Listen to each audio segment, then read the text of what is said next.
welcome back to another episode of The Sunny Side. Yes, happy Monday. If you're listening to this on the day that it's released, then it's Monday for you. It's true. And we are back with another special guest here today. This is a guest that, for sure, for me, this is a sought after guest for me. I feel like I've been asking our guest like a few times, like, hey, you got to come on the podcast. Yes. So we just wanted to find a time that worked. So this is Heather. Yes. And she's got an amazing story that she's going to share with us. And so we're just so excited to have you here. We hope you guys enjoy this episode as much as we're pretty sure you're going to enjoy it. Yes. And I'm excited because I don't know Heather at all. So for me, I'm learning with you guys, which is always exciting. And I just want to start by saying, can we just have a moment for the cups? I know. It's our first time using them. It is. The Sunnyside mugs, guys. Cheers. Yes. And Heather, which we'll get into later, brought us one of her magazines. And just, It guys, matches look our at vibe. It does. And it's just so pink and summery. And it just makes me excited. And do you know that today, did the groundhog see his shut or didn't you? Whatever. Spring is coming. I saw you post that. I was like, I think that groundhog might be gaslighting you. Is coming. I don't know. No, Pam. Okay. I just need to believe that spring is coming. Okay. Or else I'll believe with you. I'm moving to Florida and then we're going to have to film every episode there. Oh, darn. Oh, my goodness. Oh, darn. Oh, darn. So I will hand off this mic to Heather, Yes. and then we're going to share a mic, so just bear with us. But we just want to get to know Heather. Can you tell us like a brief little bit about you, just growing up, where you are in the birth order? Have you lived here your whole life? Birth order. I mean, I always think that's interesting, whatever. I was born on a dark and stormy night. Exactly. So my name's Heather, and I grew up in a small town, Simcoe. It's like an hour and a half near Port Dover, out of town from here. And I am the youngest of three siblings. So yes, I'm the baby of the family. And growing up, I am a pastor's daughter. So we did move around a lot growing up. So I've lived lots of different places, I think 4 different provinces, and switched schools a lot growing up, like every 5 years, as ministry often calls mom and dad to different places. I was a really creative girl. I loved doing like collages and just any kind of creative type of project. I loved hitting the yard sales at a young age, riding my bike around town, trying I to feel find. like this would have been like, we would have been best friends if we were younger. I feel like this sounds like my childhood. Like, give me a glue gun and a pack of glitter, and I would just be like, rearranging "Ooh." your bedroom Totally, on a and Saturday yard is sailing. like the ultimate. Yeah, I love doing that. Yeah. Okay. We were moving. It was always in between the years, so it was really hard for me because pastors oftentimes start new churches in the spring. So I would have to leave school like in April, right before like the actual graduation, and start a brand new school. So it was really hard making friends. And Would you consider yourself like an outgoing child, or even now as an adult? Do you think you're like outgoing, so meeting new friends and meeting new places was easier? Or do you think that was a bit of a challenge where you're like, I got to start all over again? I think I was really outgoing as a child, but then in those teenage years, especially moving like when I was like 13, 14, 15, I remember my mom and dad, we had just moved to Lethbridge, Alberta. And I don't remember if I was 16, but they had a big, like, they invited the small group of young adults, like they're having this Bible study. And they tried to surprise me with a birthday cake when there was like a room full of 15 people that I didn't know. And I just ran into my room and cried. I was like, why did you do this? Like, I don't know any of them. Like, so. Because that would be a hard time to move, like right at the beginning of high school. Yeah. That's such a hard time, especially in like a smaller town like Lethbridge. Is like probably everyone's known each other since kindergarten. Yeah. And then you're this new girl in high school. Like, who's the new girl? Yeah. It's like her 16th birthday surprise. So we don't know you. I know I was outgoing as a child, but then I got kind of reclusive in that age group. I didn't feel like I really fit in. Like I just didn't have a good solid friend group. So it was definitely a struggle during those years, during the high school years. And I didn't even really finish high school. Like I was always telling mom and dad, like I didn't want to go to school. And I did have a lot of headaches and things, like things that I didn't understand. But I was always staying home from school. And so when the internet became really popular, Like no one at that age, I think it was like 1997-ish or so. We didn't even have like the internet, but it just started kind of getting popular. And so there was this thing called Cyber High. So you basically had virtual classrooms. And that's where I got into a whole different saga with like chat rooms and my first experience with like the World Wide Web and all that stuff. So I did my education through there for grade 11 and 12, but honestly, I didn't do it. Like it was just chatting in chat rooms. Yeah. Like it was just a whole different thing. Like, and I don't think my mom and dad knew what it was exactly. They're like, she's on the computer, she's doing her work. Yeah, It's exactly. fine. You're like, yeah, got it all done. Exactly. That's so funny. So yeah, that was just, I got into different kind of situations like meeting people online, and yeah, that just is a whole different experience that I kind of divvied off into that just kind of became, I'd say about like 5 years of like online dating and like different Kind of like things living that. online as opposed to like That's right. plugging into the new community in real life. Oh, Yes. interesting. And I that had would a have been, whole that's so world, common yeah. now. Yeah. But when we were kids, that would have been like unusual. No, to be doing exactly. that. And you didn't have internet that was separate. So I know that people would come to the house and be like, we've been trying to call your house for hours. Like something serious happened to someone in the church, and like I was online. So Yeah. the phone was busy. Yeah.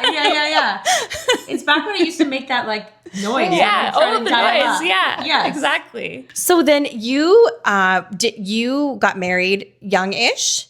Like how old were you when you I first was got married? 24. So Okay. one of the things with my kind of online dating that I had done, I had virtual type of relationships. And were these local, like, or were they like far away, like England, or were they in the same like community? They were pretty far, Yeah, like within okay. a day's Greyhound bus travel, like 6 to 8 wow. hours. Speaking from experience, did you get a Greyhound bus? I did. That was my form of travel. Yeah. And did your parents know that you were going to meet like a boyfriend Yes and online on a no. bus? So one of the things that through the online school, they would have functions where everyone would meet up, like let's say in Edmonton, Alberta. And it would So you're just meeting your classmates. That's right. Mom and dad. Yeah. It's a school function. Wink, Exactly. Yes, exactly. wink. Okay. But I met my husband, I met my ex-husband at Bible college. And this was my first real in-life person relationship.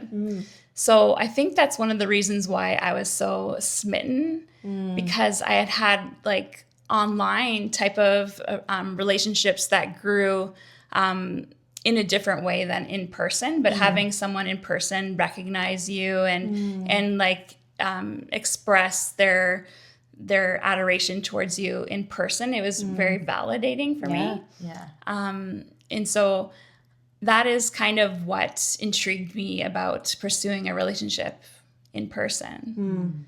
Just that So experience. then what, because we've talked about this before on the podcast, but in the Christian world, for our viewers who would be familiar with that, a lot of times there's a pressure or it's a normal to date quick, marry young, like all of those things. So did you fall in that kind of pattern? Like how long did you date? How well did you know each other? Especially at Bible college. I mean, they call it bridal college for a reason. Yeah, so we only really dated for about 2 years, and there was tons. I of would red say flags. that's long. That's long in the Christian world. Like, Well, maybe not. we were still attending school together. Okay. So it kind of just made sense at that point because we were still in school together. But there was a lot of red flags, and I specifically remember one day I felt the Holy Spirit saying like very clearly, like, this is not the person for you. But at that point I was so invested, I couldn't stop myself. I couldn't say no because I wanted this fairy tale, which didn't exist. And what would you say, like, as an example in a practical way, like what would a red flag have been? Like, what are some examples? There's a lot of red flag examples. So he did have other friendships with other girls that were it seemed like they were just a little bit too close or too special. Like to have friends that close, it just seemed a little odd. Things like that, yeah.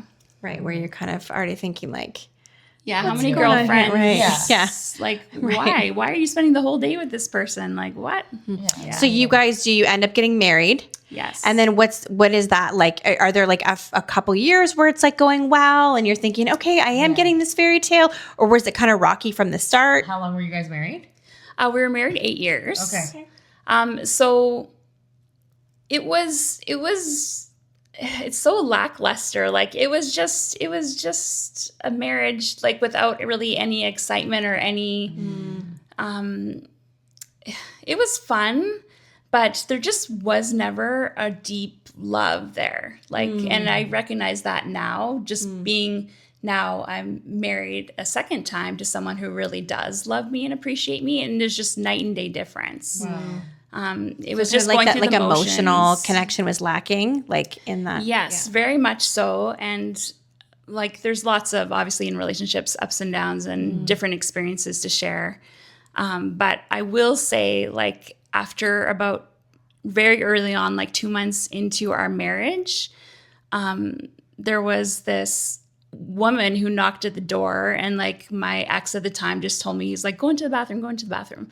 I was like, what am I doing? What's going on? And I heard him talking to her, but I was in the bathroom and he wouldn't let her in. But I had a feeling, because this is also a girl that he had spent a lot of time with when we Go were into dating. the bathroom. Yeah, like after Just we're made you married, go it's in the our own bathroom. apartment. And What? he tells me to go into the bathroom and don't come out. Yeah. That's so you're in there and you can kind of hear them talking, but you don't know specifically what they're I saying. recognized her voice. And then just, in your thought process, the trail of thoughts is just kind of trying to piece together all these things. And then I was thinking back to when we were engaged and he'd be on the phone with someone and like have the door closed and things like that. So then I believed him, and I was just like, okay, that's so weird. But So what was his reasoning? Like she made leaves, up a he opens the story. bathroom, he's like, you can come out now, and then what? yeah, and how did he obviously explain I'm that? upset, but he just Hide and said, seek is over. I found you. I don't remember exactly what he said, but he just was kind of brushing it off as it was like the girl who we both knew from college, and she was just checking in, and like, I don't know. Why did you have to go to the bathroom? Exactly. I don't understand it. Wild. But after that happened, I started like going onto his computer and like trying to really dig around. And I did find some chats saying something along the lines of, we shouldn't have done that, or like, I regret doing that, or something like that. And I'm married now, and this and that. So With that same girl. Yeah, I was gonna Yeah. say that had been going on for. I don't really know the extent months of it of your marriage. but Like- before we were dating, it seems like they Wow. not before we were dating, before we were married, Yeah. while we were engaged, it seems like they were doing something. I don't know, Right. but our marriage was never quite the same after that, because obviously I was just always, wondering what was happening or if I was enough and all these different things. Yeah. And there's like Yeah. broken down trust where Yeah. and it's funny, like, or not funny, that's the wrong word to say, not funny, but it's interesting to me because I feel like I've been in very similar situations as you, but isn't it funny how, or do you feel like in those moments, like when you're let out of the bathroom and there's an excuse that doesn't make sense, but you just sort of like, in your head it's not real, but you don't even push it. Like, in hindsight, you think, why wouldn't I just be like, what are you talking about? That makes no sense. But in the moment, it's like you so badly don't want it to be true that you almost like don't ask the questions that would take you there because you're like not ready to go to that spot. Did you feel like that you kind of were avoiding really digging super deep or pushing him on the truth? I definitely pushed him, but I feel I'm not totally familiar with narcissistic behavior, but everything he would always spin it around to be my fault or like it was an issue with me. Yeah. So I did try pushing, but just in the end, I wanted to have like a happy, comfortable environment. So I remember when I had found all those kind of chat receipts, I didn't speak to him all day when I was at work, and he kept calling the work and like wanting to speak to me. And I just told my coworkers, like, I'm not talking to anyone. Eventually I did like forgive him. But everything in that marriage was just built on a rocky foundation. And my passion for the Lord, I thought was reciprocated because we went to Bible school together, but he just didn't have that on his own. It was always me pushing him to have a relationship with the Lord. So I feel like we've talked about this on the podcast, but I think that is such a dangerous misconception in the church that young people believe. I think maybe it's a little less now, but especially in our generation, when you're in youth group, they just tell you, don't be unequally yoked, marry a believer, and that's it. So you just assume if they're in my church or my youth group or my Bible college, we all have the same view of our beliefs. We have the same morals and values. We have the same godly character. But then you find out that some people who are in these settings, they're claiming to be a Christian or to live that way. But then when you look at their life in a close, like you're married, all of a sudden you're like, wait a minute. What you think living a godly life is and what I think is Totally not different. the same, right? Yeah. it is shocking. And like I learned that the hard way. It is definitely shocking. Just people's motives and intentions, there can be so many different sides to a person. And you're like, I was very naive and just, assuming the best.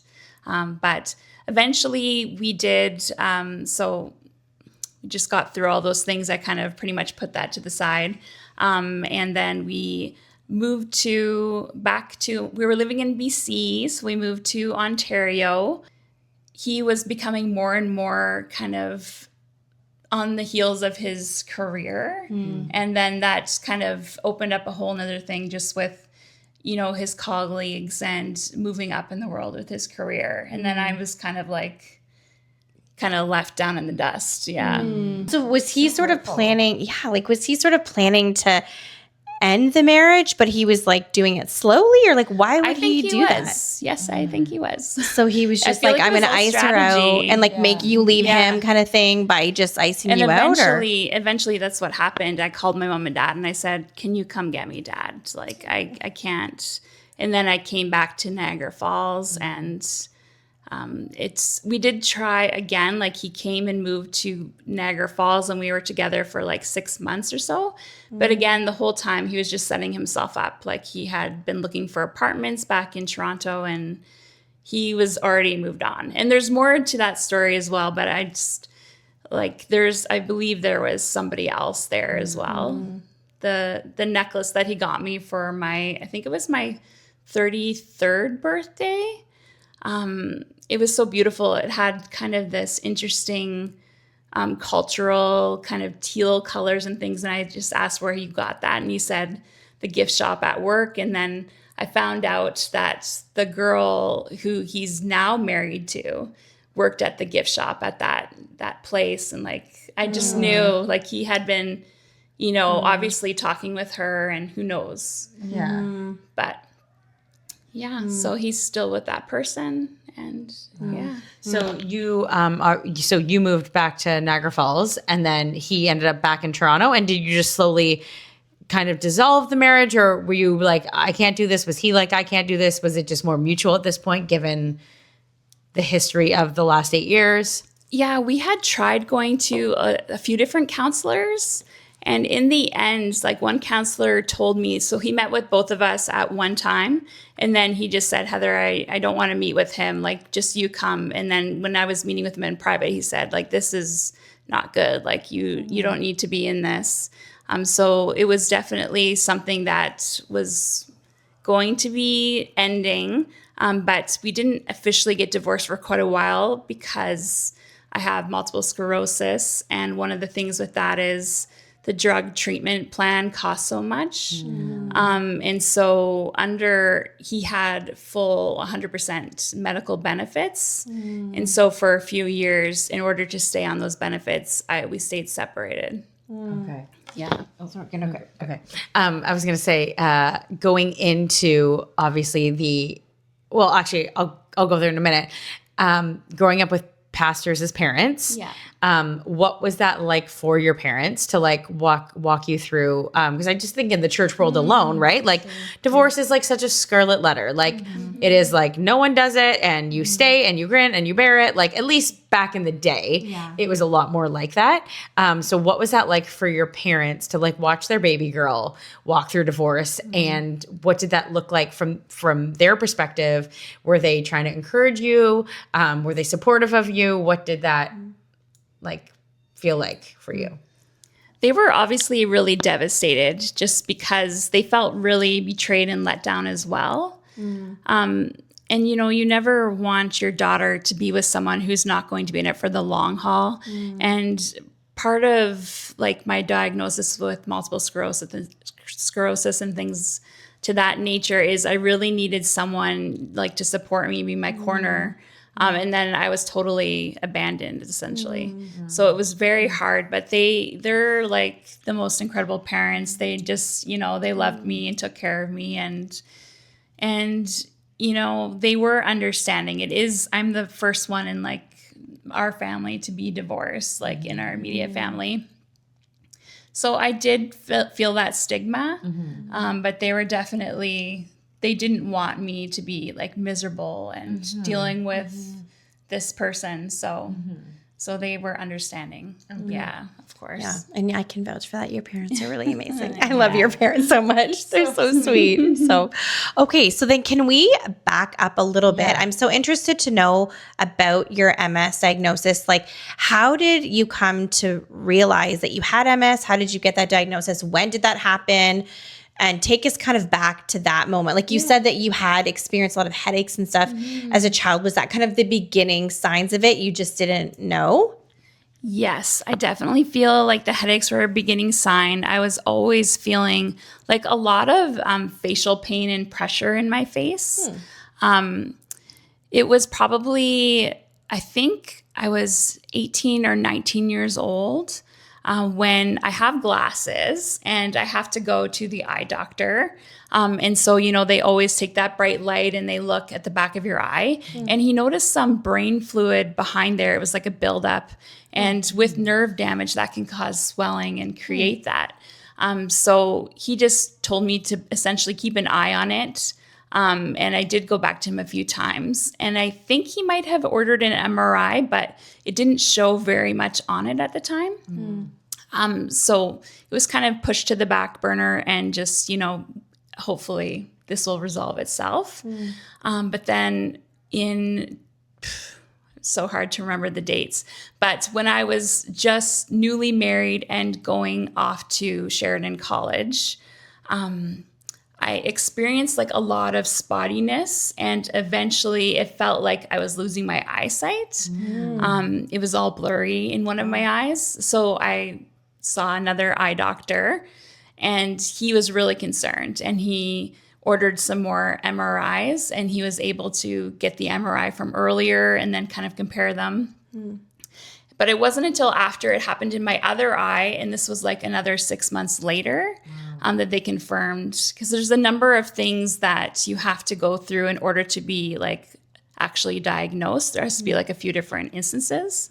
So after that eye, he confirmed that yes, and the MRIs that I have like a lot of scarring on my brain, and that happens with MS. So, okay, take us into that moment. So you're having like trouble with your eyesight. Then I'm assuming the doctor calls and says, hey, you got to come in. We need to talk to you about your results. Is that sort of what happened? And then they tell you? And what was that like? Because were you expecting that at all? No, I didn't even really know anything about multiple sclerosis. And I had no idea how the two could relate, like problems with your eyes. And like, it was a total left field curveball for me. But yes, I was assigned a neurologist who kind of explained everything to the best of their ability. It was really hard to understand at the time because it's just, you don't know until you experience all the different things with it.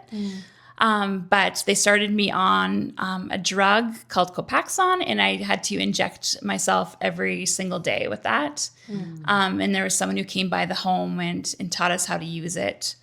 And that kind of started my journey. But with MS, there's different stages of MS, and this was the relapse remittance MS, a relapse.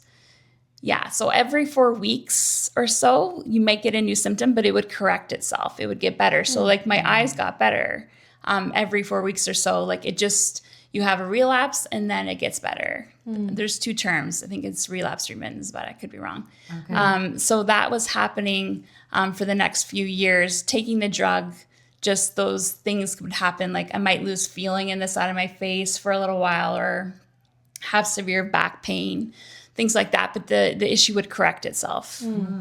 So then you just feel like you have to kind of wait it out. Like you didn't have a symptom, but then you're in your head and you're like, okay, this is like 4 weeks. But then it could be something else would happen. And then you don't know what. You're just waiting to be like, what's it going to be next time? Yeah, pretty much. That's what it's like. It's very unknown. You don't know.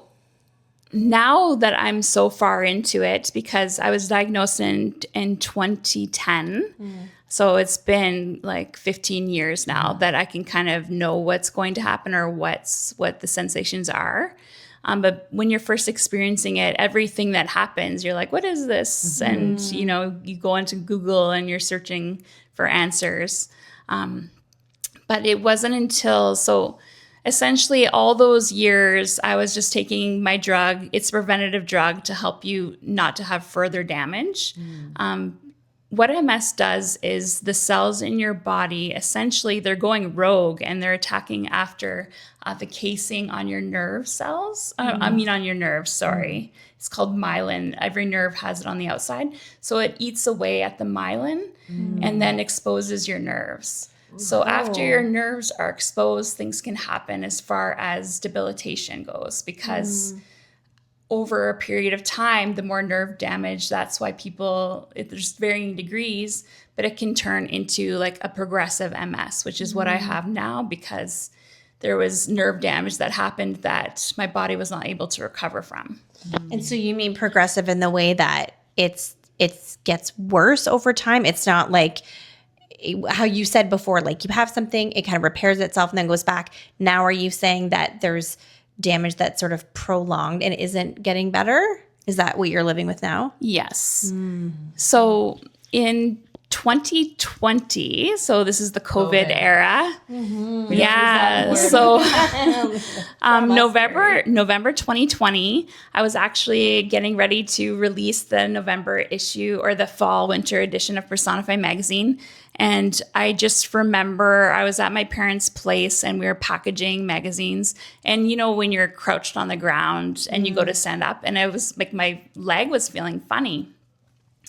And that night when I had gone home, I just thought it was nothing. But progressively, when I woke up in the morning, it's the same feeling as when your foot's asleep and you shake it and eventually it comes back. But mine wasn't coming back. It was like just completely, there was no feeling. And that's an awful feeling. Yeah, it was scary. I didn't have any idea. I kept shaking it and nothing. So then you can't probably bear weight on that. If you can't feel your you foot, can then just if you ever when you have that happen, you can still maneuver. But it doesn't feel right. Off. Yeah. So I had a huge MS flare up, and I lost feeling on basically the whole side of my right side.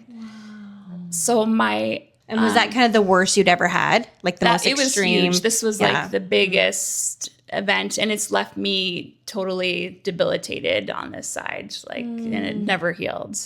Okay. Yeah.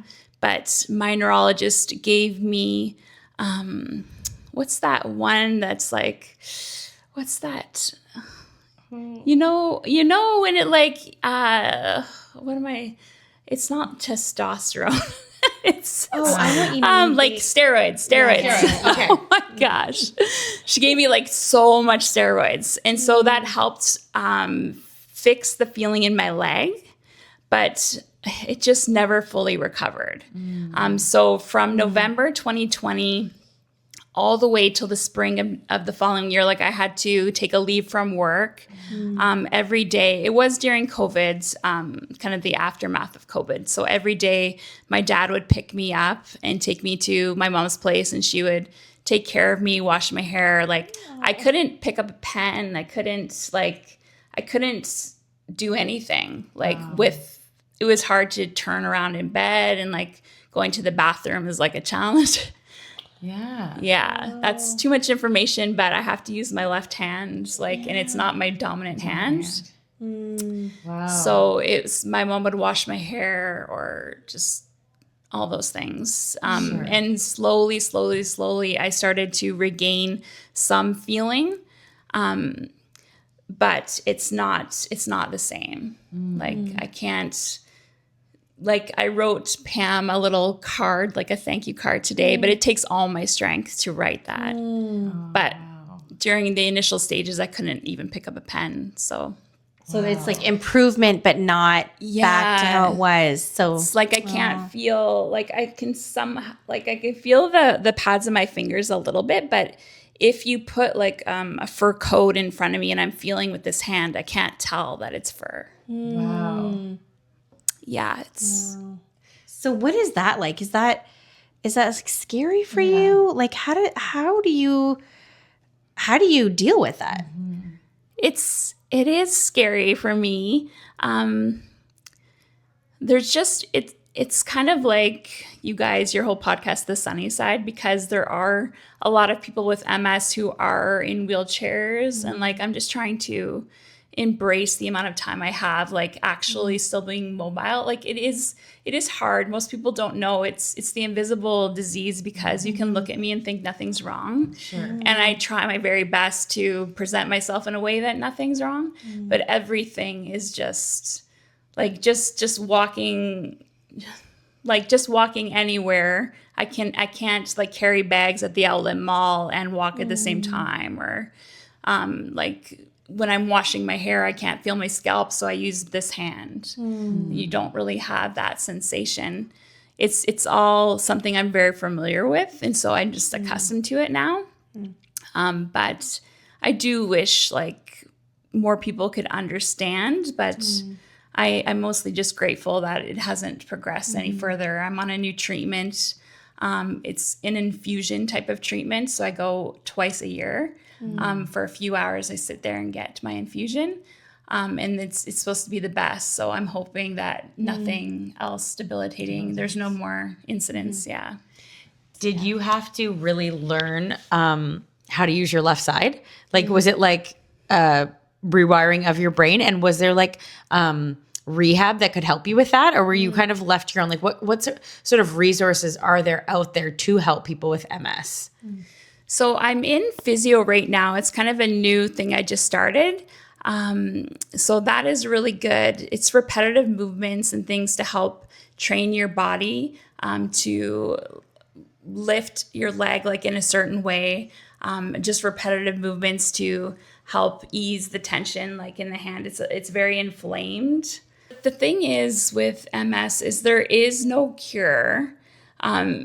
So initially, sometimes I can get kind of put off and annoyed, like, and you know, your family means well, but when there's talking about the Mediterranean diet and all these things about how this is going to be, you know, a great thing for you, it is great, but it can't change the body, like the nerves, I guess I would say.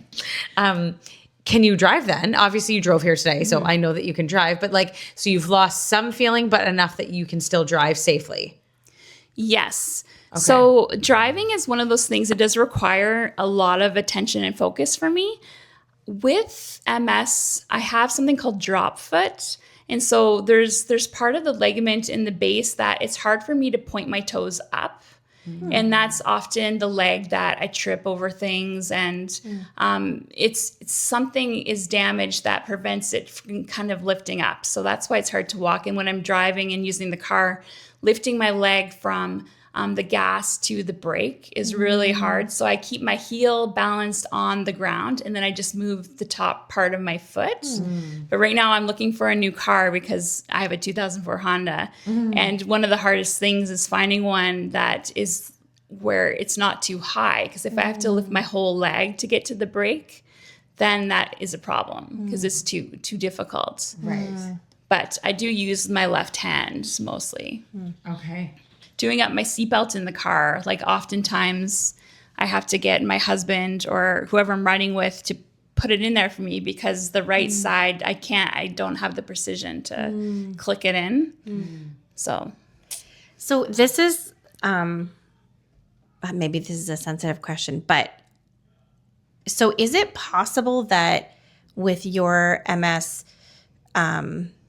like sort of the damage that's been done is what will be done? Or is, like you had mentioned, a lot of people are in wheelchairs. Is that sort of like inevitable for you that it would slowly decline to that where you might lose full mobility? Or is it possible that it can stay how it is now and not get worse? Do you know what I mean? yeah, I definitely know what you mean. So I am just always praying that there's no more incidences. It would take one more incidence like on this side of the body that would totally put me out. But with my neurologist and the medication I'm on, it is very likely that as long as my infusion keeps working, it's preventative. So the key is for me not to have another episode that everything kind of debilitates with that, because that is hard to recover from. But that does happen to a lot of people with MS. So I'm just hoping and praying. And, there is technically no cure, but I know with the Lord and with my relationship with God, I'm always hopeful for healing and I'm praying for healing. But I do feel like God has put me in good hands. My neurologist is like one of the best. He's at St. Michael's Hospital in Toronto. And they're so encouraging. And, I go for MRIs every year. And since I've been on my new medication, they haven't seen any new lesions. So that's really important. So my nerves may not medically be able to heal themselves, but I can definitely stay on the right track for not having another episode. I was just going to say, obviously from being healthy most of your life until you were 18 and then going through like a rough marriage. Again, I say this all the time. My mom's like, have I not raised you better than that? Why would you be angry with God? But I'm like, just like a natural, like, was there any point in this where like your journey and your walk with God has been like, where are you or why? Like between like the broken marriage, because obviously if I'm piecing it together, right, and I'm sure some viewers would be wondering that too, just you obviously went through your divorce in the thick of a lot of the MS stuff, right? And so like, where did that leave you in your relationship with God? Was there like I don't mean angry with God, I mean like a wrestle. And obviously like, there was wrestling in the Bible, right? But what did that look like for you? During all of these things, I was never angry. I never really questioned everything. I just had this, the desire of my heart was a deep desire for someone to take care of me and to love me. And, when after this episode, and it was so debilitating, and I felt even like my dating, how am I going to date? Who's going to really love me? And like, how am I going to do this? Like, who's going to want me now? And I remember pouring my heart out to the Lord. It was January 1st, 2022. I remember because I was looking through my journal. And this was probably like one of the lowest points that I've had. And I have my favorite kind of spot. It's on the Niagara Parkway. And it was a nice day for weather, not like now. So I drove there and I was just crying because everyone had I felt like everyone had amazing resolutions and goals for the year. But I'm like, God, I don't know what I'm going to do. I can't even take care of myself. Like, I need help. And I just cried out to the Lord. And I just felt a deep understanding that now that I was at the end of my rope and like giving everything over to him, he was going to provide. And it was about 6 months later that I met my husband. Okay, I feel like this will be like Leah, because this is right up Leah's alley. I might as well just pass the mic to her. She can take over for everyone. We need to know all the information on how you met Ruben, what that was like, if you ever thought you'd find somebody again, and go ahead, Leah. Well, Pam, just you started. So yes, I mean, that's a beautiful moment to be like, you know, and I do believe that God really does meet you in your lowest moments, Yeah. right? Yeah. Like, I think sometimes we look for God on the mountaintop, but he's like, I want to find you in the valley, because like the mountaintop, like it's so easy. I've always said this, like it's so easy to trust God when things are going well. When your life's going well, when there's money in your bank account, you know, you've got the friends, you've got the life, you've got whatever. But like true, like trust in God is literally when he's all you need. And I mean, That's we've talked about this, you know, just single moms and different things. And I've said it probably lots of episodes ago, but you know, I remember wishing that season away over and over and over again, being like, God, please fast forward. Like, I can't do this. Like, I can't have 2 kids by myself. Like, this is exhausting. But yet I was like the closest to God I've ever been. Like, he was so tangible. That's right. And so now I'm like, oh, I would give anything to go back to that. Not that he's not now, but he met me in a like in a place of desperation. Yeah, exactly. And when you're desperate for Jesus, he shows up in a completely different way. Yeah. So I just love that you said that, because I'm like, wow, like, and then obviously you provided your husband and Ruben, and I want to know all the things, but like, wow, that's so beautiful. So It was because I wasn't necessarily dating for the right reasons. Like, I feel like God changed the desire of my heart. And I don't think if that wouldn't have happened, I wouldn't have been with someone like my husband, Ruben, just because he was kind of opposite of what in the past I was looking for. But God changed the desire of my heart. And I wanted someone to really love me, to really be a companion and a best friend. And Ruben was all those things. So I did meet him on Facebook dating. Facebook dating. We met on a Tuesday online, and then we met like 4 days later on Saturday. I drove down to Burlington, and we met by the waterfront there. Oh, I love And that he area. had treated me like we just walked and talked, and then he treated me to a beautiful brunch at Isabel.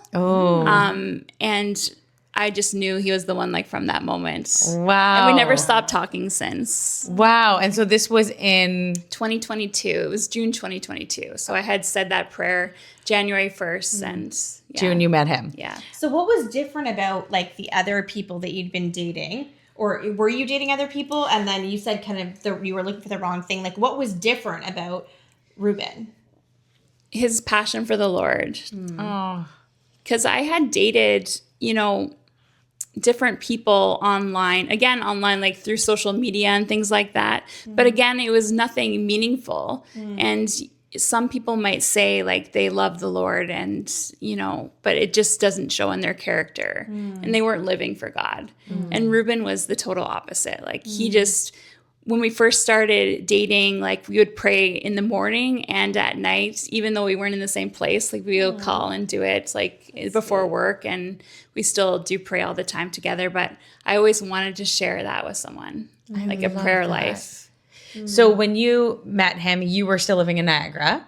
Yes. And okay, so you obviously met him. You were living in Niagara. He was in Burlington? Yes, he was in Burlington. Okay, so we're like, I don't know. For me, it's like first questions like, were you like, what church do you go to? Like, what do you believe? Because you wanted this one to be different.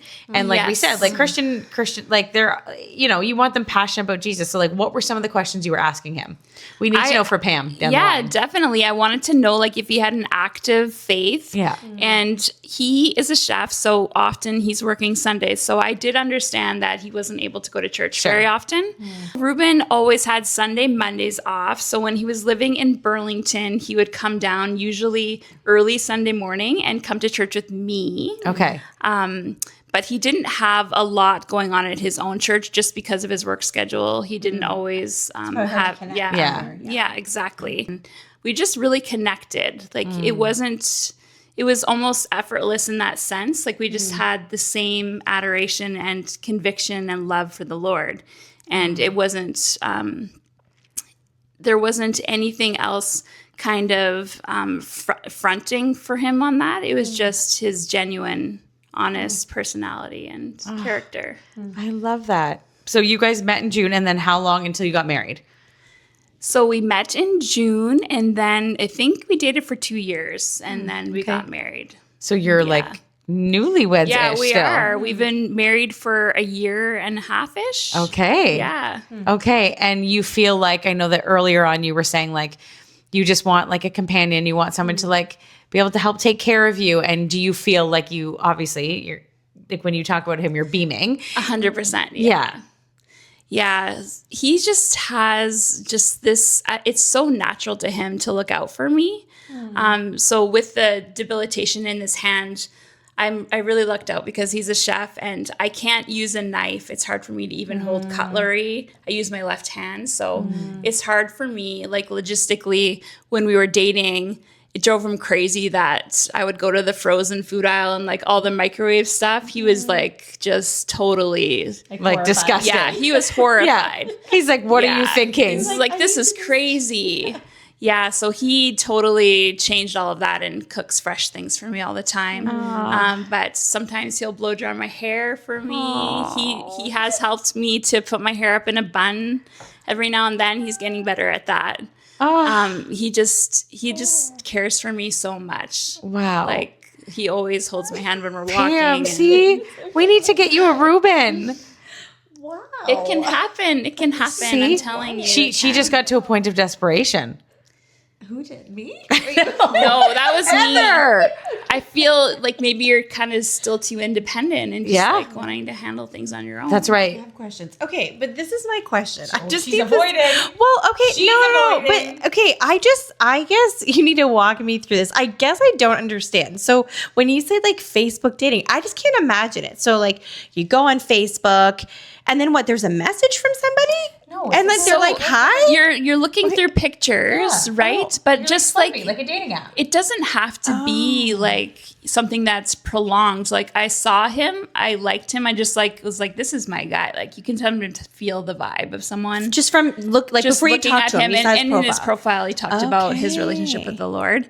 But And how do you get that from him? Did you put in a setting somewhere like I want somebody who faith is important to them? there's- Well, no, I'm just curious about this. There's because a I feel summary like this seems section so- where you can kind of say what you're interested in or what you're passionate about.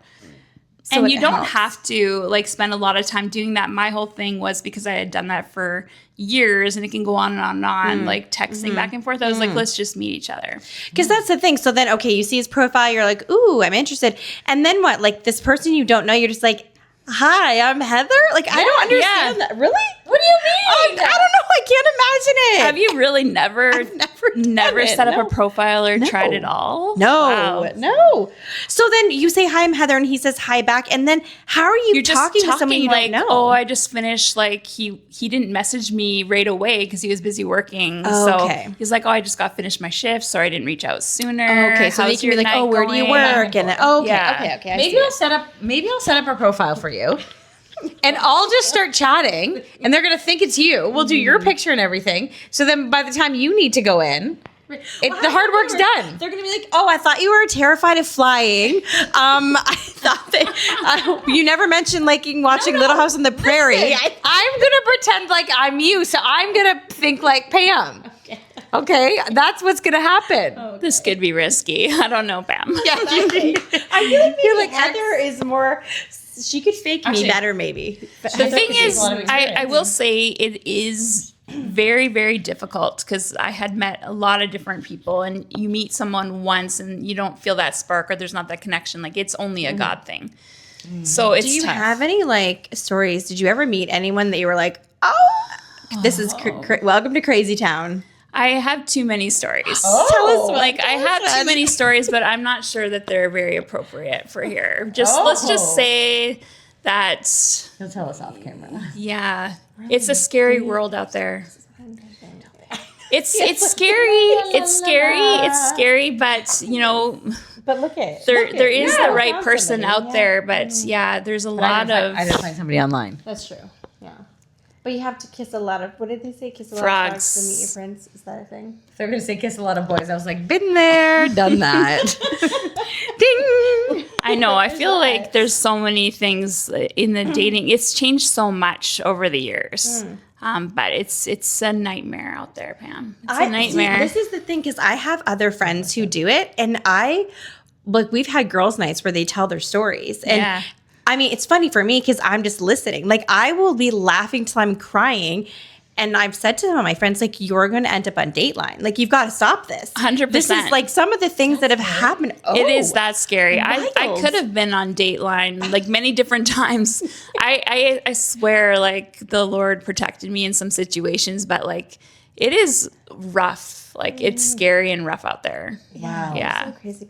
I also heard a rumor, which we could even cut this if we have to, but was there a time many years ago that you saw Dan having a profile online?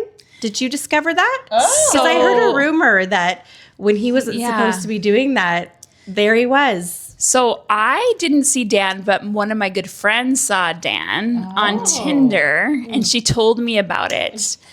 Well, you Yes. Oh, yes. Yeah. Yeah. Yep.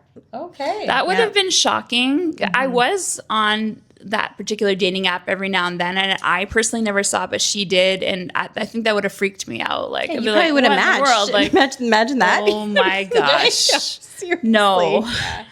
But yeah, it's always interesting. Like, don't people understand that, like, you're not invincible? Yeah. Like, you're on this dating app. Like, certainly there's women who are going to notice that. But- Totally. And you're using your that's what I heard. It was like the same name, the same photos. You're just like, this is Niagara's not that big. But Dan is area. everywhere. So, Yeah. I mean, it would be no question, like, even if there was a name change. Yeah, Like, Yeah, exactly.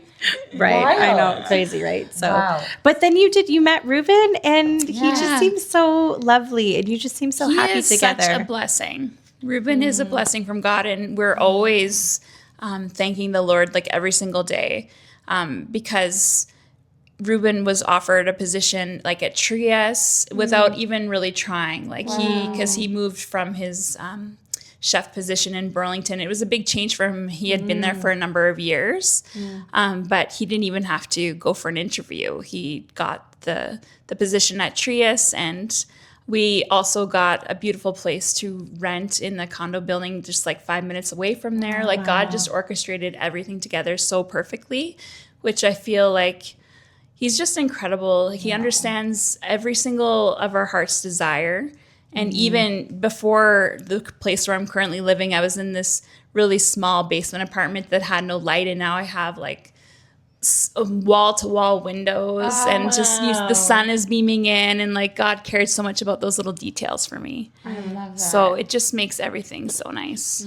I love that. I think that I just obviously listening to your story has been so inspiring, and I know that it's going to, inspire so many others. But, going back to the MS piece, like, I know we talked about it being like the invisible disease, and different people don't understand, right?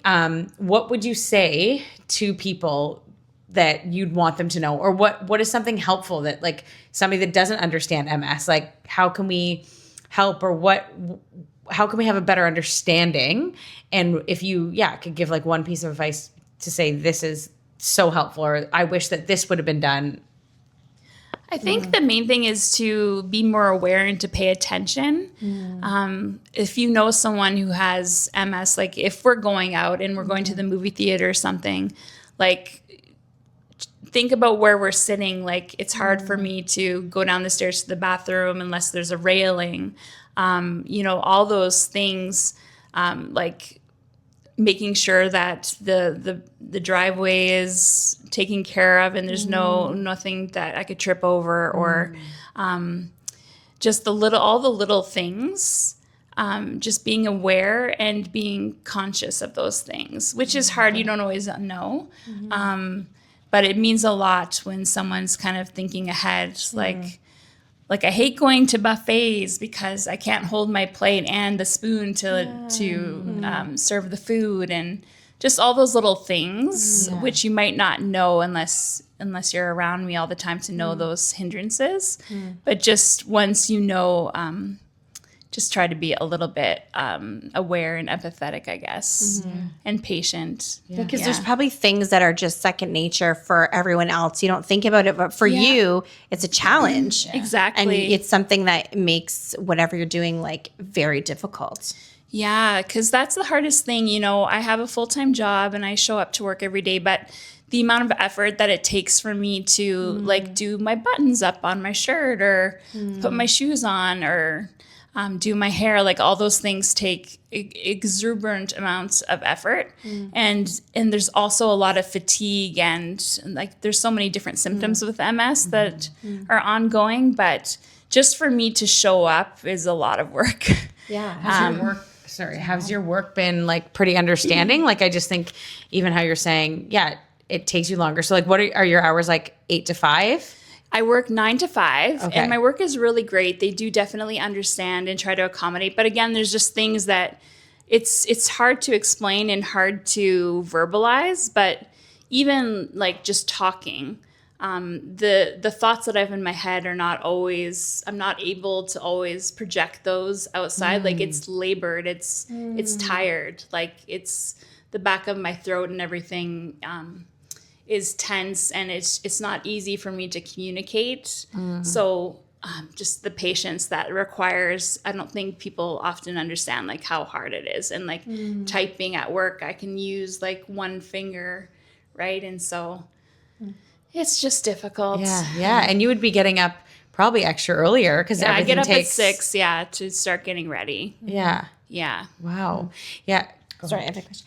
So I'm just thinking with what you were saying about how it's important for you to have the people in your life to kind of, just understand those things. So obviously when you're choosing a spouse, it would be important, especially from your first situation, for someone who's compassionate. So how soon did you tell Ruben when you were in a relationship about your MS, and what was his reaction to you telling him about it?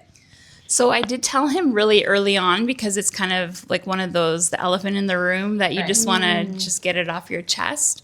When I did tell him, I wasn't as, I don't want to use the word disabled because I'm not disabled, but I was actually doing pretty well. When I met him, I was able to like walk around the Burlington waterfront without him really noticing a lot.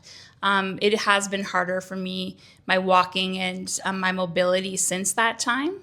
But I'm thankful, like in the first few months that we were dating, I was able to like walk around Toronto and do a lot of energetic things. But he was always so supportive, and I believe he did his own research. But he understood, that it could change or I could have good days or bad days. But he was just very understanding from the beginning. Yeah. He's just a very thoughtful, caring individual. And I don't think that kind of thing scares him. Wow. Yeah. Wow, it's amazing. Wow. Oh, I know. It's like just amazing. I feel like your life is like a roller coaster, like so many heartbreaking things. And then the way that God has just like blessed you and restored parts of your life. Like it's so... I feel like we've been on a bit of an emotional roller coaster in the best way. Yeah. But Yes, it had some highs. you're like, yes, this is my life. But also one of the things that I want to touch on quickly is your magazine, because for those of you who don't know, Heather publishes a magazine. You do that quarterly? I do it twice. Twice a year. Yeah. Okay. So there's a summer and winter edition. And I love this because we love like women who just like go after their dreams, lean into what they're good at or they're gifted at. And you're obviously so creative and you do such an incredible job with it. And especially now hearing all of the challenges you have to even create something like this. Like this is truly like a labor of love for you. Yeah. So how did you start the magazine? How did you get that idea?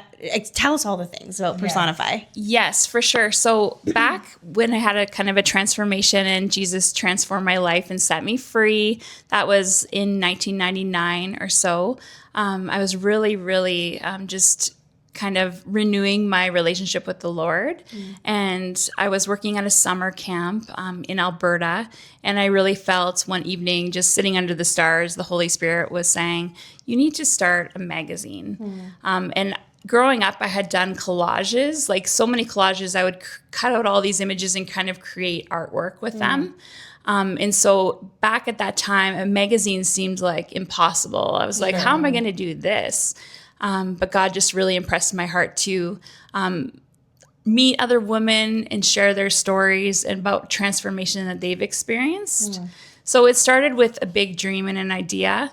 And I didn't really even realize a few years later, like after I had started an advertising program, I learned all of the software and programs to actually create the magazine. Wow. I didn't put it together at the time because the dream had happened, and you kind of move on and you don't think too much about it. But I had all the skill set now. And then my mom was looking for an opportunity to do kind of a campaign to raise money for, at the time, Hannah House. And she had asked me, hey, she knew about this dream that I had had. Why don't you do a magazine and we'll send it to the residents? So it was called Shine Bright. And it was stories about the girls at the Hannah House and just recounting what God's done in their life and to help raise money. And from there, I started working on my own magazine kind of in the side just for fun. And so I kind of got the lay of the land, like, how do I print this? How much is it going to cost? And just like, what am I going to do? So that was the beginning of that. And then I just went for it. And 2018. So 2018, I published the first edition. It was called Brilliant and Impossible Dreams Do Come True. And I'd written all the articles for that. And then the following summer or the following spring, I had a magazine launch party. And I did my summer edition, and there was like 30 to 40 people who came to support it. And I had a whole like kind of fun merch line and things to match with it. And I've been doing 2 editions ever since. I love that. Just getting to know people's stories. And I just want to encourage and inspire other women to follow the purposes and plans that God has put on their life. I feel like the magazine is honestly like the print version of the podcast. Like we kind of like stole your idea in a podcast form. If you love this podcast, you would love this because you find people with amazing stories. I love that you do like a photo layout in there. You kind of introduce us to really interesting, a lot of women. That's right. And they share their story. They're always so inspiring. You have like amazing quotes in here and so good. just great articles. It literally is like the print version of like the Sunny Side Up podcast. I love that. I think it is too. And, I want people to enjoy it, like to share with their friends or to like cut it out. Like there's so many amazing quotes and stuff. Put them on your fridge and just like I want it to be if you make a vision board, this would be for sure fantastic to cut up and it has paste tons of good insight for that. So how can people get this if they are interested in getting the magazine? So it is one of those things. It's only limited edition. So every 2 times a year, I'll print a number of copies, and then they can just reach out on my website and order a copy. So it's just kind of first come, first serve. Yeah, we will definitely put the link in the notes of YouTube for sure, so people can keep it. And then we'll tag you too when we put it on Instagram. So as people are watching the clips, they can follow your Instagram account, which is also lovely and beautiful too. So that's like a whole nother bonus thing. Yes, I would love that. I love to meet a lot of new people. Like if someone follows and wants to reach out, I love connecting with other women or other creative individuals. I love that. I love that. I just want to say, Pam's going to be my personal mic holder. This drink, guys, I've just been staring at it all night. All I want is this beautiful, delicious drink. Yeah. You did a great job with that. I want it. We need our hostess with the mostest to make us one. Oh, we should have definitely have these. I wanted some flour. We actually, Lee and I have a special idea that we're going to talk to you about off camera that we'll be introducing people to that has to do with this. So, and maybe drinks and stuff. But I just am so thankful that you were on here. I feel like you were the perfect guest because you, anyone who knows you too, you just have a disposition of positivity and sunny, even though you are going through so much, and probably in some ways that works against you in the way that people probably think you're doing better than you are. That is true. Because you're just always so like friendly and warm and bubbly and just so lovely. And I just think Thank you, Pam. You Thank are. you, Leah. And I think you really do. You are like the epitome of the sunny side of life. Like I love that. Everything. Thank you. Thank you, guys. It's true. I mean, I just met you, but I can, like I said, already tell just even your personality. Like you do. You just like bring so much sunshine into a room. And so thank you for coming on. Thank you. I sharing love your spending story. this time with you. Oh, well, we love it. And guys, thank you for tuning in to another episode. We got through this one, quirks and all, we made it through, but we're so happy you joined. And so remember to subscribe, click that like button, and enjoy your day. And we'll see you on the sunny side. Bye.